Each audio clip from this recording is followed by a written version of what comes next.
தற்போது ஆட்சி அதிகார பகிர்விற்கான சூழல் இல்லை என விடுதலை சிறுத்தைகள் கட்சி தலைவர் திருமாவளவன் தெரிவித்தார். சென்னை விமான நிலையத்தில் பேட்டியளித்த அவர் விசிக ஆட்சி அதிகார கோரிக்கைக்கு அழுத்தம் கொடுக்கவில்லை என்றும் கூறினார். ஒவ்வொரு கட்சிக்கும் ஒரு நோக்கம் இருக்கிறது. அந்த நோக்கத்தின் அடிப்படையில் கோரிக்கைகளை வைப்பது இயல்பானதுதான். விடுதலை சிறுத்தைகள் கட்சி தேர்தல் அரசியலை அடியெடுத்து வைத்த காலத்திலிருந்தே நாங்கள் முன்வைக்கிற முக்கியமான கோரிக்கைகளுள் இதுவும் ஒன்று. அதிலும் இந்த தேர்தல் நடைபெறவுள்ள சூழலில் வலதுசாரிகளின் கைகள் ஓங்கிவிடக்கூடாது என்பதில் நாங்கள் கவனமாக இருக்கிறோம்.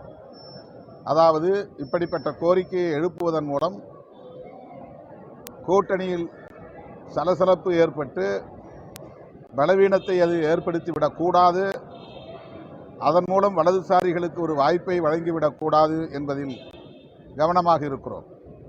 ஆகவே நாங்கள் இந்த தருணத்தில் இந்த கோரிக்கைக்கு அழுத்தம் கொடுக்கவில்லை.